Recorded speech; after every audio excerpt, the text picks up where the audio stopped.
China is going to invade Taiwan in 2027. Supply chains are definitely going to break down. Air travel stops, train travel stops, ships stop. America is trying to secure their supplies. We need to start researching plants that can handle colder climates. Would the world leaders really let it go that far?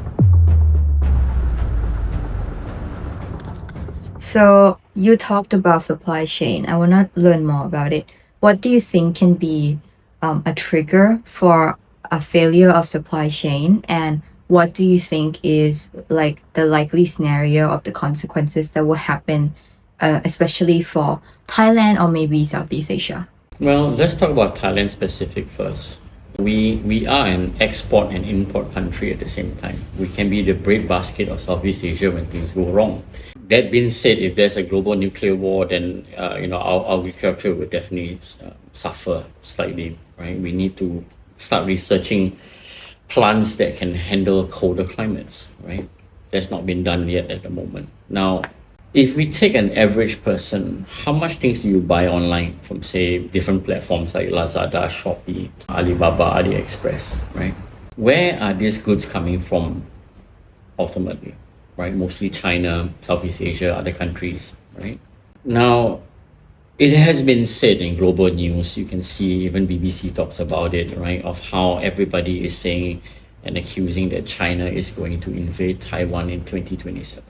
Or the second date, 2031, right? Depending on their preparation. Either date is going to create a stoppage in that whole region of cargo ships and planes. So, supply chains are definitely going to break down, which is why a lot of countries are scrambling right now to find alternative resources for oil, natural resources, rare earth minerals, which is why what happened in Venezuela, which happens to be the largest oil reserve in the world and the largest natural earth minerals in the world, materials in the world as well, right? America is trying to secure their supplies, right? Irregardless of whether it's anti-drug cartel, everybody has their own thoughts and process, right? I'm not anti anybody.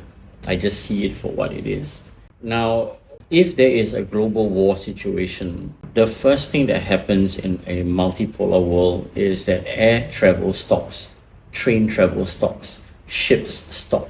So your local 7-Eleven will only have to rely on what is produced locally here in the factories that have to be 100% bearing on what is produced in Thailand. So if a factory has a single component that cannot be replaced and is shipped from overseas, that supply chain breaks down, which ultimately leads to a packet of food that you want not being available after the stocks have gone off. So when there is a global crisis, the first thing is that people are going to run on the shops, taking out a big chunk of the supply locally. Then the shops are going to start increasing the price for what they have available left. And then their product will cease to exist. And then there will be maybe a few replacements if we're lucky in the local supply chain. But very few countries are 100% integrated that they can actually supply everything that you need internally. So you'll be missing maybe 60 to 70% of your goods in the 7-Eleven for sure. What does it do? It leads to social breakdown, societal anger, violence, overwhelmed government forces. So go and figure what happened with all the riots around the world as an example of what could happen.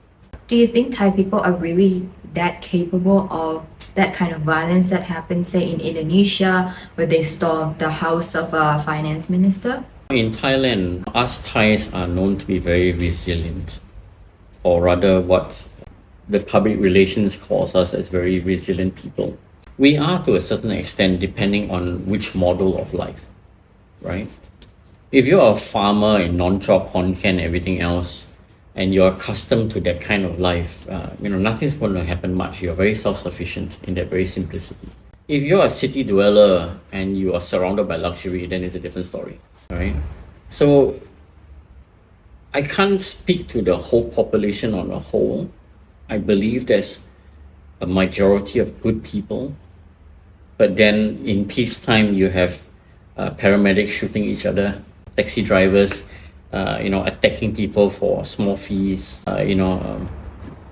husband, sees the wife cheating, kills her, We have that sort of violence here.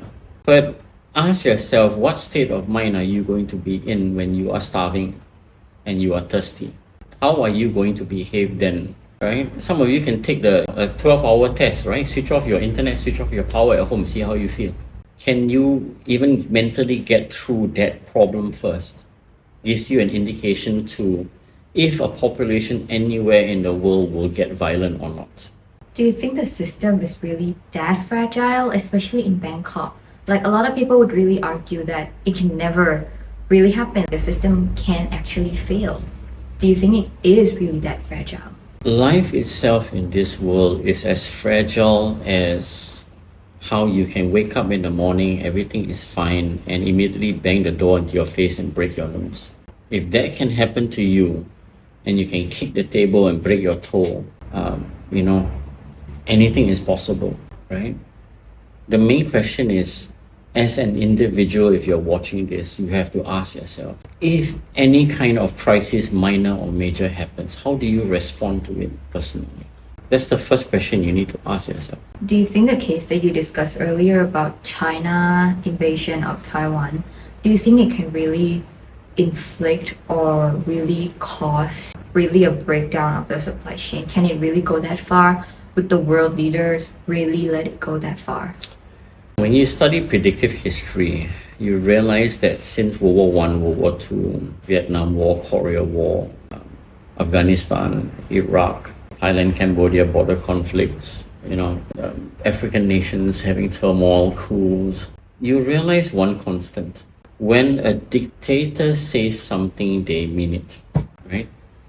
It's as simple that it's a very basic predictive history rule. When a dictator says something, they don't hide it, they mean it. It's just how it is. So unification of China and Taiwan will happen at some point of time. It's just that nobody is saying it soon, right? So if you prepare for your lifetime, good. If you prepare for your kids, better. We are going to be hosting a crisis management talk and a lecture on the topic of energy for survival. Answering the question, is solar system really the answer for long-term survival and preparedness? Here is the details of the dates that we will be hosting the crisis management. Also, we are going to be handing out a special deal for you guys who come from our channel as well. Currently, we have a project that we are building a water tower, and we figured it would be a very good opportunity to invite everybody to come and join us to learn how to do the cement-based structure. So if anybody's interested in volunteering, the cost of the crisis management will be reduced from 3,005, the full price, to only 1,500 baht per person. So if you're interested, please refer to our page here. We will be linking that in our description and in the comment section as well. So, cheers!